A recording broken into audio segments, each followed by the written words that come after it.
Hi, everyone, and thank you for tuning in for another episode of Shred and Soul. I'm Shred, aka Kevin Wood. And I'm Soul, aka Wind Hughes. And today we have an amazing guest. Kevin's mom, Toni Wood, is here to join our conversation about the amazing Wood family and what it was like in the early days of the grunge scene when Toni was the grandmom of grunge. Grandmom of grunge. Now it's the grandma of grunge, Yeah, right? Then it was the is. grandmom of grunge. So thank you for being willing to join us today. Thank we you. we know a lot of people out there are very, very interested in your family. Huh. Very interested in Kevin and Andy and Brian as kids, and people ask all the time about you and what it was like for you to be raising rock and roll stars. So maybe that'd be a place to start. What was it like for you to have three boys all in the music business? Uh,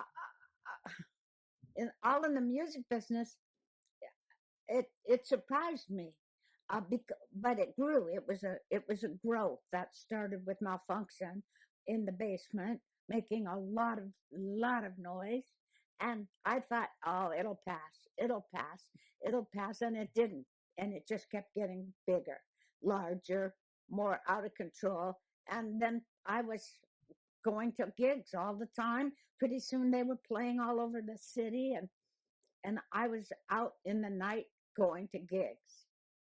And one of the boys would always help me find my car afterwards. Now, these boys were pretty young when it all started. And I think a lot of fans don't realize how young you and Andy were when you started Malfunkshun and the whole scene. So how old were you? Um, I was probably um, 18 or 19. Is that No, when you were down in the No, basement? no, 20. but no, less than that, because well, because of the family. When I left the family, the house, you were only 19 then. So Oh, see, right. and Malfunkshun it was an entity by then. See, moms always know. Mhm. Yeah, So how old were they when they were banging down in the basement, say that year that they didn't make the family Easter he celebration? was 17. Then you were 4 years. So I'm saying Andy was 13. You were 4 years older than. Mhm. Okay, so 17 years old you were. Okay. That's young. That's very young. Yeah. And Brian would have been 16, Mm. and Mhm. but he wasn't much of the. He didn't join the band, did he? No, he I didn't. didn't. He was into a different kind of music. Actually, he was into what they used to call the new wave. Hmm. Um, Now they call it tech or something. I don't know, but yeah, he wasn't into the rock anymore. He kind of veered away from that. He was more into synthesizers. Didn't he go to school to learn how to play keyboards Did he? at OC, I College? know it was in, but I think he was. Well, he had to have graduated then, Mhm. so I didn't really. I was never really up on what he was up to. Yeah, he flew the coop earlier Yeah, than we did because we had a good thing going on there with the basement in the rehearsing in the basement, and that was our direction. And so Brian moved out of the house early before Andy and I did, actually. and then did you guys have a rehearsal space after the house was sold? Yeah, we did. You And rented one in the city? no, we set up a rehearsal space in the garage of the house that came after the one we moved out of. I see. All And right. then we started practicing at Regan's house, and then we ended up going to the city. I see. All Mhm. right. So here's a question. Mothers of musicians tend to be the ones to say, I can't handle the noise anymore because the drums are in the next room or loud guitars. How did you I could handle it. handle it? I don't know. I'm deaf now. I know that much, but the only time I complained about it was when there's your delivery man. But anyway, the only time I complained about it was when I went downstairs to talk to them about something, where I was going, or if dinner was ready, or what was happening. I'd go downstairs, couldn't hear myself think. And all they could see was that my lips were moving. And Mhm. they'd nod their head. They Did didn't they know. actually stop playing? No, it was just loud, loud, loud. And I never complained about it, did I? No. No, I don't remember. Every now and then I'd hear you upstairs saying, "I think they're onto something. I think they're I know. starting to sound like real music." I know it started to sound like real music, but the neighbors were not appreciative at all. Remember? No, well, You're it not was. getting any better, so why don't you just throw in the towel? What was it like when they were little? Did they play music when they were little, or did you have any inkling? No, I No? played music as much as I could, not making the music, but playing music in the home Mhm. and introducing them to it Yeah. and fighting with their father about country versus whatever I was listening to. Motown. But yeah, you supplied us with all kinds of music to listen to. I remember being a little tiny kid, and you had those first couple Beatles records, and Yeah, we I would still love the Beatles. listen to those and scream and get rowdy. Yeah, It was fun. yeah, Hmm. and and sing to all that, and that sometimes try even record myself singing. You did? Yeah, but then people, when you played it, would look at each other like, sort of nervous about it. That's how I got my indication that it wasn't going to be me that got to go to be a rock star. That's Well, for these sure. three boys got their talent from somewhere. Yeah, I don't. But there, but but there's music back in our background. I Mhm. mean, my grandma had a band, and I don't know. It's just that She had a band? yeah. What kind of band? Well, banjos and guitars and Huh, a singer and stomping stuff. I've never heard about this. Did you know this? I had no idea. Really? Sorry, Grandma. I never told Which them about grandma? Grandma Sandra. Oh, she was a musician? And Huh. and she was the kind of a singer that would make people look away from her. Because when I used to go to church with her, she would sing so loud, louder than the whole congregation, and be way up there. And I would just think, Grandma, knock it off. It's just too much, Grandma. But Who were she, her bandmates? her husband Huh. and her maybe her brother. I don't know, people that hung around. They lived in Sandy, Oregon. Hmm. Yeah, so It's the first I'm hearing of it. And yeah. you. Hmm. Yeah, I had no idea. Well, it's in your genes. I guess so. I've But, heard people ask that many times, and there's never been an answer. Now there is. well, didn't my dad played French horn, right? Oh yeah, I never heard him Yeah. once in my whole life. I've never heard him play the French horn, but he was really proud of the fact. He would never let you forget. No, I know he was a French hornist Mhm. forever. He was horny, but no, Was he? just as a young man. But anyway, that's beside the point. Well, Dad brought over the first electric guitar I ever managed to put my hands on. Oh, he did? Yeah, he brought it over.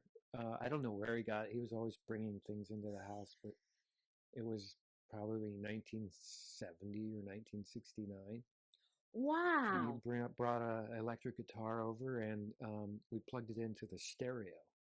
Oh, And of course, it didn't sound like rock and roll to me, coming out of the stereo. But he taught me my first couple chords on the guitar. he did? Mhm.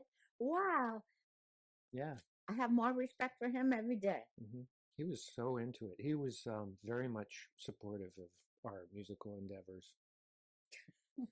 Yeah, he didn't complain either. I know. You would think that he of would. all the people that would have complained, it would have been him. Hmm. But he didn't complain either. I don't know what. It was bigger than all of us. Yeah. It just became an entity. So I've heard you say that before. Could you maybe explain to our listeners what do you mean by that? That it was bigger than all of us? I think it was meant to be. Hmm. It was meant to be. It was a part of the plan. Well, it was definitely part of you guys' plan, but you didn't know that somewhere else there was a bigger plan, and um, and you were on the right track Yeah. for that plan.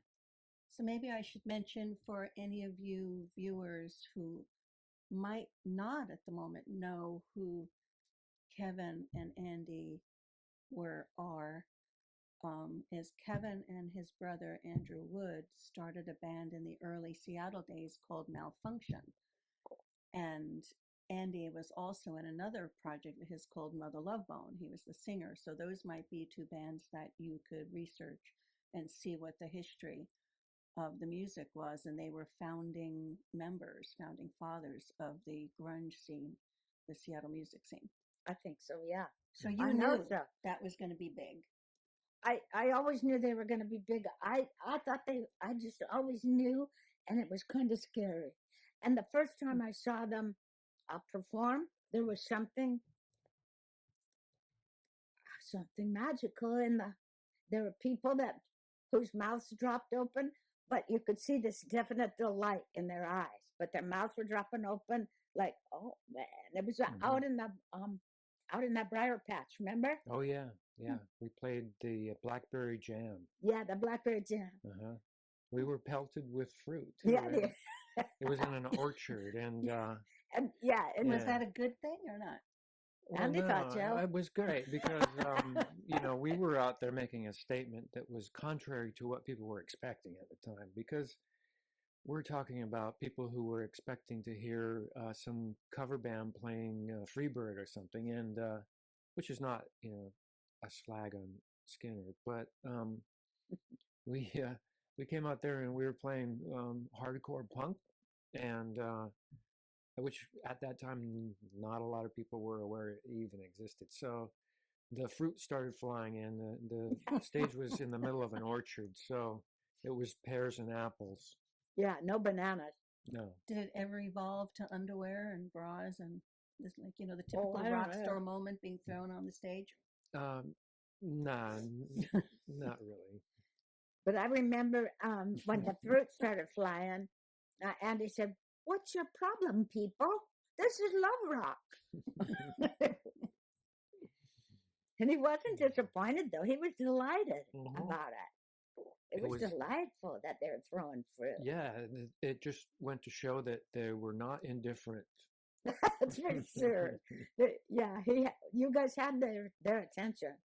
And pretty soon they had the attention of nearly all of the music scene in Seattle. And if you read publications dating back to the beginning of that scene, yeah, almost everyone unanimously agrees that Malfunkshun was the start of it all. Malfunkshun. They said they were so audacious. It was unbelievable. They were just, and it wasn't all the music. It was their stage presence. And from the moment they walked into the gig to the moment that somebody threw them out, probably at night, because you guys probably wouldn't quit playing. They would. I know that I'd have to leave before they would ever quit playing to get on the 1110 boat. But anyway, yeah, it was amazing. It was amazing that I don't know what it wasn't. Certainly wasn't the music, but it might have been to young people. But to me, it wasn't the music, but it was magic. There was magic in those audacious little show people. Now, you said that, it was wonderful, but it was also scary. Yeah. What was scary? I don't know. Maybe I just had a feeling of I just felt frightened for their future. I think probably being on stage and being in performance is for people that are ungroomed or that. I think it's a scary place to be. You just turn your kids over to that.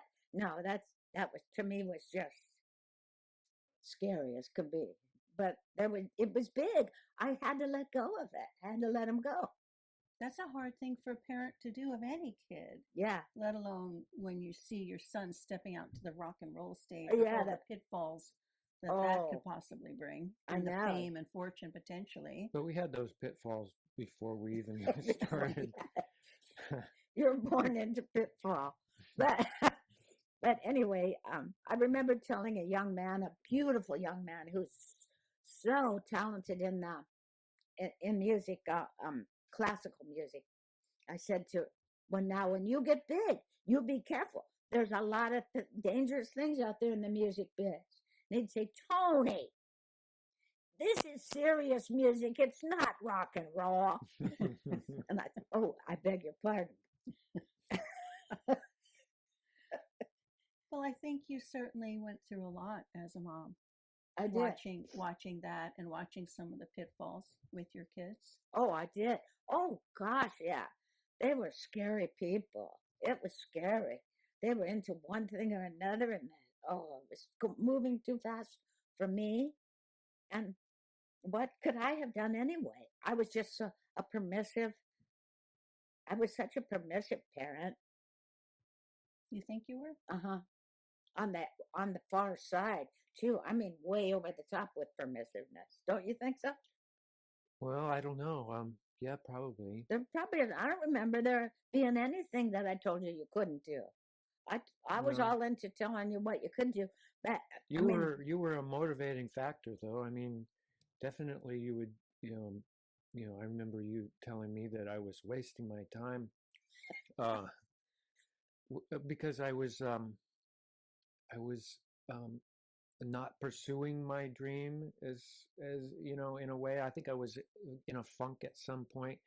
I was pining for some girlfriend and letting everything slide, as will happen when you're, in a transition between girlfriends, especially ones that you really like.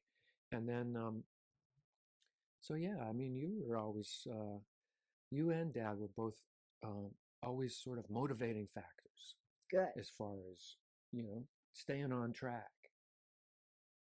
You mean with the music or With the just music. staying on track? Period. Well, staying on track, period. And then, of course, the music was everything to And us.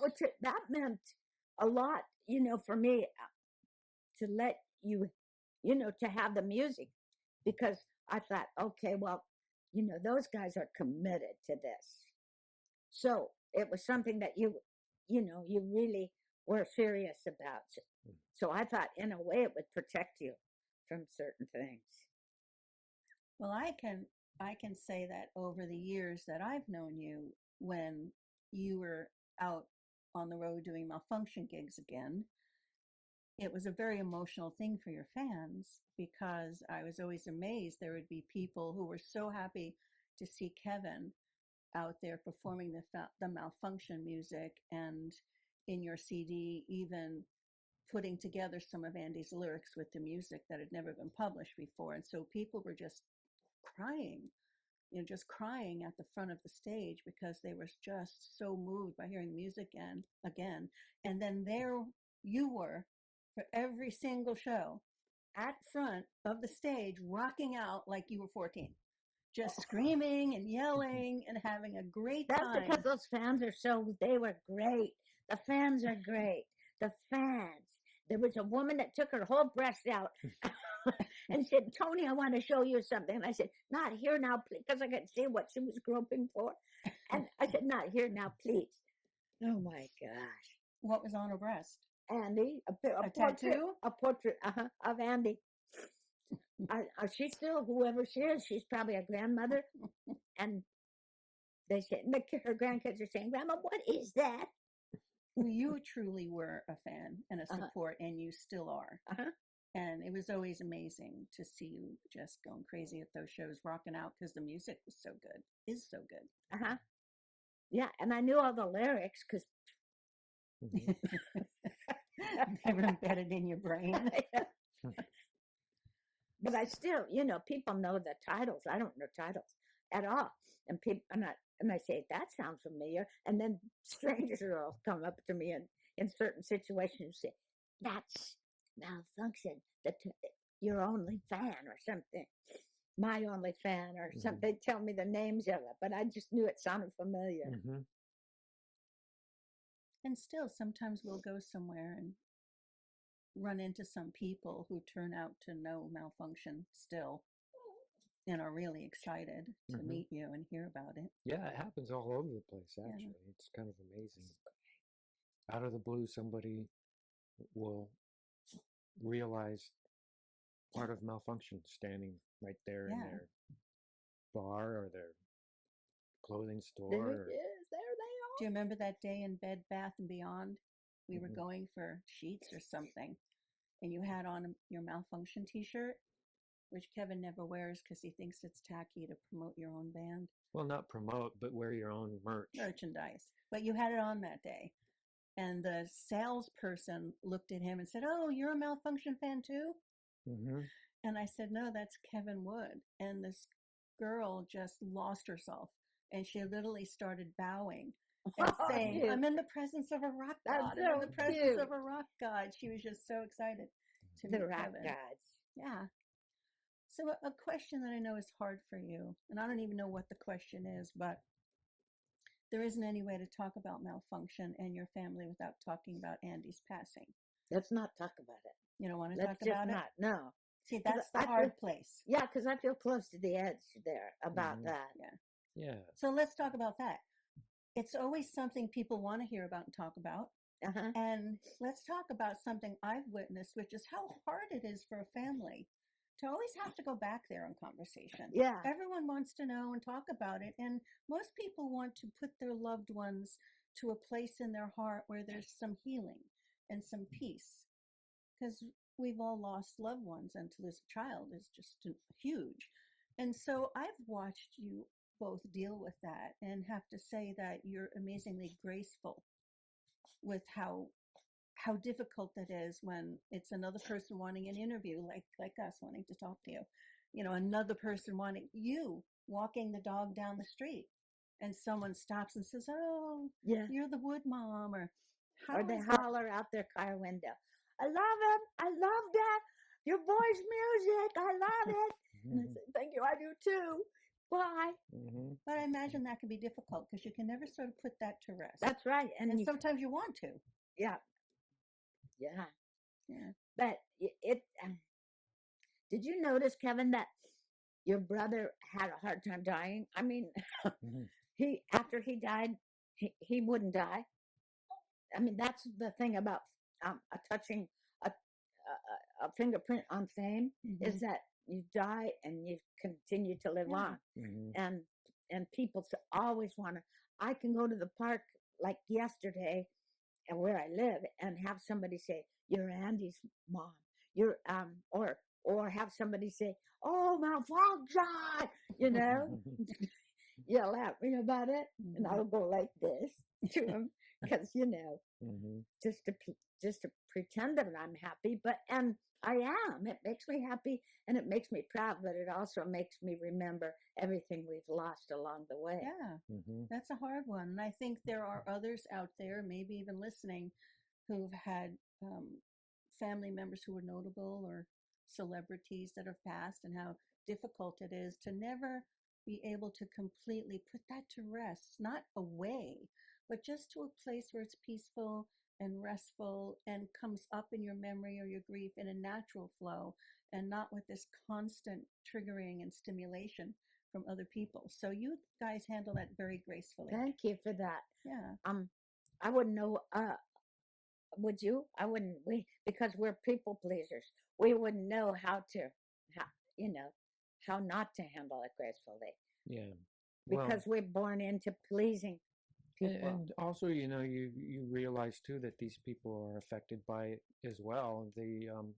Yeah, They wouldn't mention it if it wasn't something that they were not affected by. and another thing is the memory of the person you lost.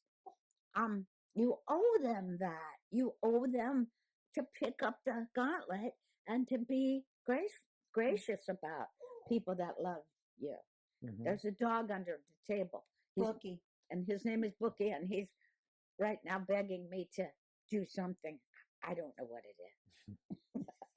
And one of the things I think is really important too is, I mean, Andy was a part of your life. So you were always going to be the Malfunction, the grunge mom.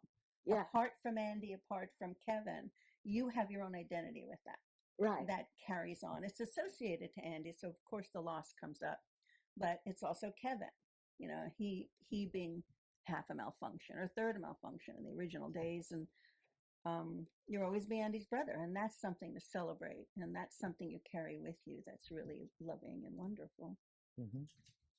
Well, yeah, there's that, and you know, everybody has their own concept of what was and what was lost, and you have to be, I think, respectful of that. You don't want to definitely turn, you know, negative about it, because it's a genuine thing, and for me, it doesn't really come up all that much. No, doesn't for me as much as it No, used to. it used to So come it's up a lot changing. more. Yeah, things are changing. Yeah. There's the young people that there are a lot of young people that don't even know who you are or who Yeah, I any of mean, it. time goes by and it becomes a ripple. Or Yeah, have never even heard of grunge. They would say, "What's grunge?" that Can yeah, you imagine that? yeah, Well, yeah. Yeah. Because it was a big part of the Mhm. Seattle music scene, the grunge movement and the Seattle Seahawks. I think they made it. They made Seattle a destination, a place to, you know, mhm. that people wanted to be. Yeah, you know, and the big bands that came out of Seattle Yeah, um, definitely have a place in people's consciousness as being a reason to go to Seattle. I know. They And a want lot to, of people will say to me, "Did you know so and so and so and so?" And I say, "No, I didn't, but the kids did." Did you know so and so and so and so? Maybe what's his name? Kurt Cobain.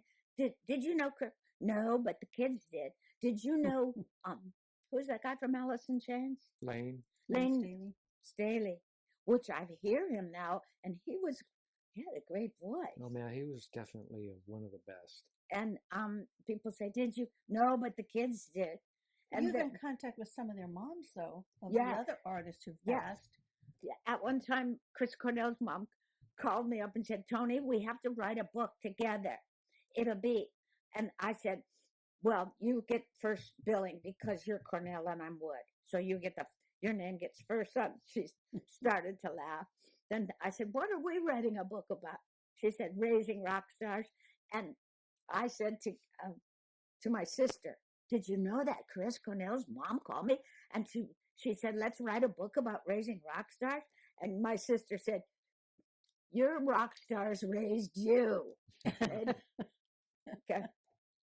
Yeah, because I never told her. I didn't give them a lot of boundaries for their behavior.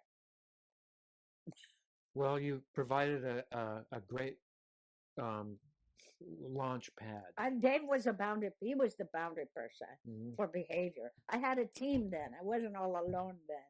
He was the boundary person, and he was into reality. I was into let's do it. Just do it, you guys. I was proud that they had that drive. It was amazing. It's amazing. Did you ever think that Kevin, being the one sitting here, would sort of have the life that he's had, or did you have different visions for what the boys' That's lives what would I look was. like? That's what I was afraid of. You know, the big look what happens to these so-called really successful musicians, rock musicians, especially according to my friend Nicholas. And anyway, look what happens. A lot of them have taken their life, or use heavy into drugs that kill them. And he's one of them. And it's a scary thing. I think I'm proud of Kevin that he walks that narrow line between the music and being a responsible citizen and working and making a home for his family, for you, and um you two really make me proud. Really make me proud. Make Brian proud too, because he's always bragging about my brother has a big home in California. He doesn't need the music anymore. He doesn't. But he still needs the music. He still, you don't see him very often without his guitar. Ever. And, Ever. In one of the podcasts, I talked about how he has a room full of mistresses, or even in the bedroom. Yeah, those And are I the usually have mistresses. to ask him to take his arms off of her so we can have a conversation. Yeah, I mean, for sure. it's always in his hands when we're here by ourselves. Oh, for sure. Yeah. And when he came to visit last summer without the guitar, it was like a family member was missing. Mhm. Where is it? Where Mhm. is she? I know, it's crazy. But he brought the cat instead. Yeah, well, I had my hands full with the cat. Yeah, you rarely ever travel without a guitar. I know. It has to really be something where we know, looking at the time, there won't even be 5 minutes to breathe.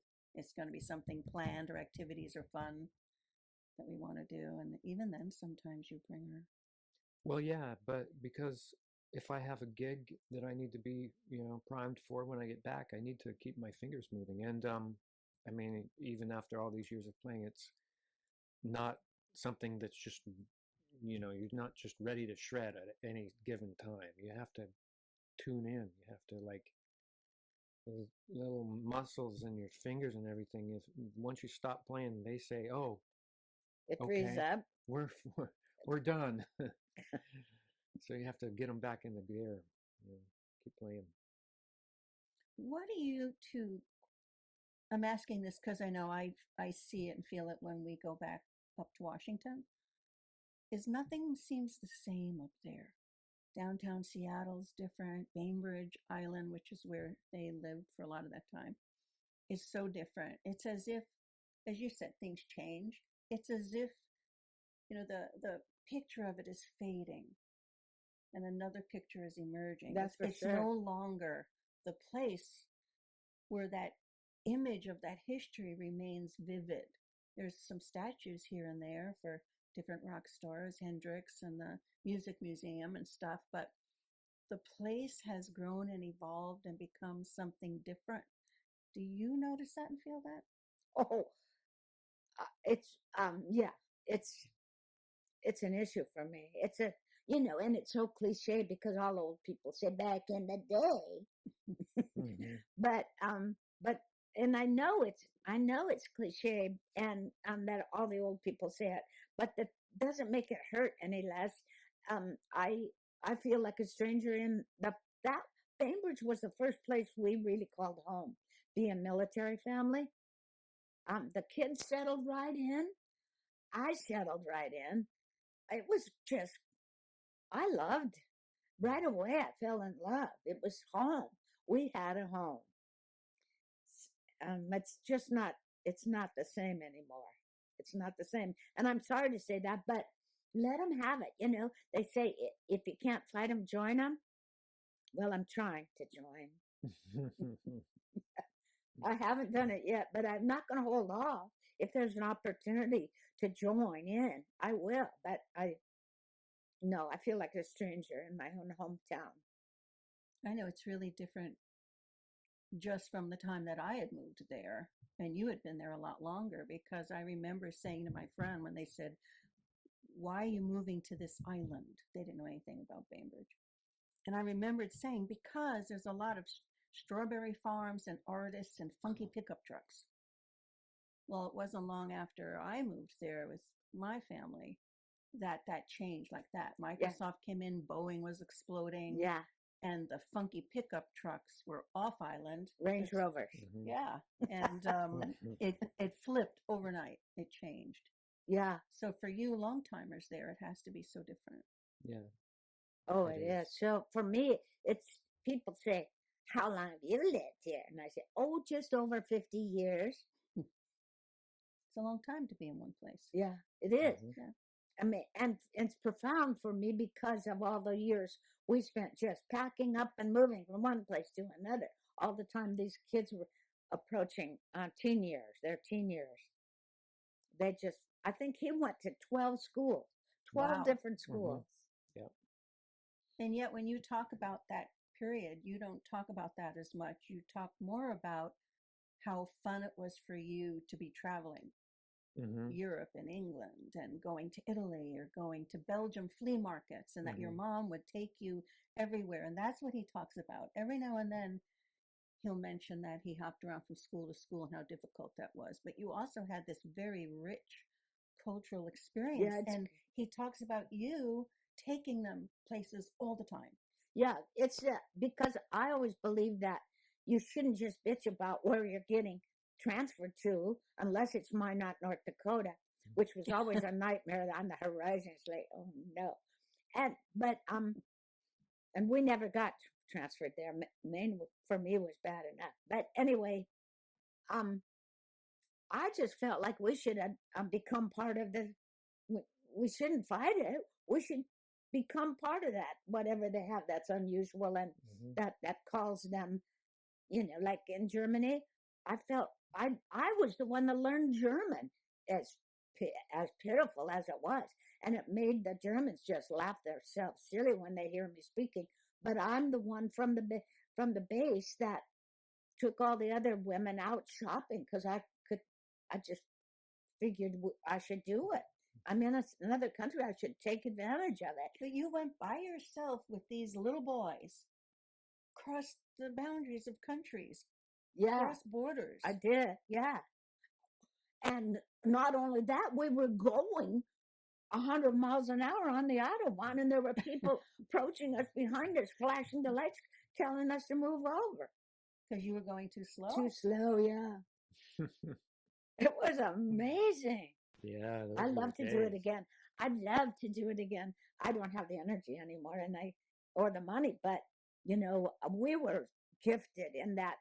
And when we lived in, of course, they were born in England, but just coming from a little 18-year-old girl in Bremerton to get on a Pan American Airlines and head for England and live there for 4 years. To me, I could have, for some people it would just be horrible, but for me, it was heaven. It was just heaven. I just loved it. I didn't love how broke we were, and I said it was cold sometimes, freezing cold. And the English people would say to me, I'd go running out of the house with little slippers on and little ballet slippers, and they'd say, "Mind the chilblains, dear. Mind the chilblains." And I would think, chilblains. I'd say, I know it. And what was it? It's some kind of effect that you get on your feet. Oh, I never got them apparently because maybe because I was minding the chilblains all the time. And these dear little kids, they were just born there. They didn't know anything different. But we lived away from the base, out in the British community, where people would come up and say, "Look at the little Yanks. Look at these darling little Yanks." They called me the damn little Yank because I would always say, "I know it." Everything they tell me, I'd tell them I knew it already. But the little boys, oh gosh, they were so cute. It was so cute. How did you pack up your household every year or so with the kids? And I know Dave was gone a lot and working. How did you do that?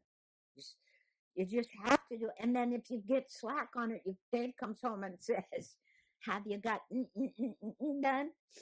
No, I haven't. Because part of me always just wanted to put it on the back burner. Let's not think about it. It's a big job. Yeah, Huge enormous. job. Did the military pack you up and help? Yeah, they packed us up. But the thing about it is you always had to have white glove inspections on your living quarters. That really stressed me out. Mm-hmm. Yeah, White the glove. cleaning of the house after we got everything out of there was Yeah. just a It big was. ordeal. Oh yeah, huge. Mm-hmm. Renting those buffers. Yeah, I would throw you into the wall. Yeah. I mean, if you couldn't handle it, of course, Dave could do that. Yeah. That was for him to do.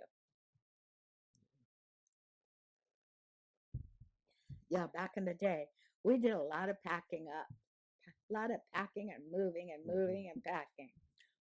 This wasn't in Europe, this was here. I know someone asked me about this. What was the story about you guys picking up a piano that fell off the truck? That was in Texas. Yeah, Texas. What Yeah. happened? Well, Andy was big on Elton John, wasn't Yeah, he? He was yeah. about 7 years old. I think he was about 7. Yeah, he was pretty young. Anyway, and he was really, really, really wanted to be just like him, and he needed a piano to pull it off, you know. Hmm. So we saw one for sale, and we went to pick it up. And Andy was so excited, he got in the back of the truck and was playing the piano all the way across San Antonio, Texas. And then Dave took a corner too fast, and Hmm. And out. it flipped over. Yeah, the piano, Out and onto it the broke road. into a million pieces. Yeah, but Dad gathered up all those pieces and glued it back together. I know it was way, way terrible, but Andy didn't care that it sounded like crap. You know, that was crazy because Brian and I were holding the piano, and Andy was sitting at the piano, and we were hanging on for dear life in the back of the pickup truck.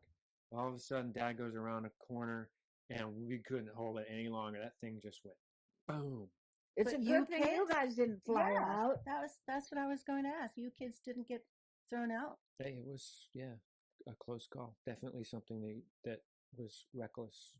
Remember that time that Andy got thrown out of the car in on base in Germany? Oh, yeah. He was so mad. Fell out of the car. What happened? I don't know. What did he slip on? What I don't know. happened? It was like before seat belts. And Yeah, you it was know, back in the day. And I think we were just messing was around in like the 3 back. years The old. door came open, going around a corner, and child Literally, falls out of the fell car. out of the car while it Mhm. was going. Yeah. Oh my God! Did he get hurt? No, Well, he was mad. He was angry as he was pretty pissed, hell but about it. he rolled and he was That okay. was terrible. Oh my gosh, it was terrible. Yeah, well, he started life. Andy started life. We had a '46 Ford, a collector model, and Dave was gone overseas, and for some reason we lived. Where did we live? Oh, in Mississippi. And I decided that the kids needed new shoes, and I just had this tiny new little baby, and all we did is lay him on the seat of the car. There was no bed. No, Laid him on, child and you seat. guys stood up on the seat, Yeah.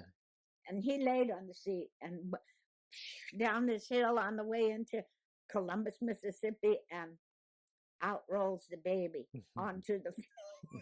I felt like a really bad mom back then. I think we all have stories as parents of those things we Terrible, like to unsafe forget. things. Yeah. Yeah. I remember in England, I dropped Brian in a snowbank because you weren't allowed to take the kids into the commissary.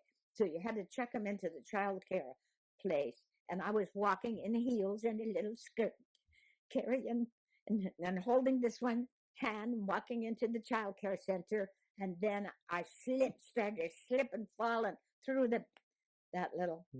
I always thought that might be the reason that Brian had issues as a You're gonna blame grown up. yourself, right? Because I threw him in the snowbank. Well, is there anything else you guys would like to share before we close? Looking at the time, we're getting close to the end. Maybe we save some of it for another episode. Yeah, Okay. we can save it. We can save the best part for the For last. episode 2. And you'll get to meet the dog. Yeah, Because episode 2 will introduce you to Because he's Bucky. here, yeah. His name is Bookie, and that is because he's named after an old uncle, a favorite of mine, as a tiny little girl. Uncle Bookie. And that's his full name, actually, is Uncle Bookie. So in part 2, you'll get to meet Bookie. Ah, Okay, remember to subscribe to our channel. That really, really helps. Any comments? Go Hit ahead like. and give Don't us like. comments. oh, I'd love to hear some comments. Enter in the Yeah. comments. Any questions? Feel questions. free.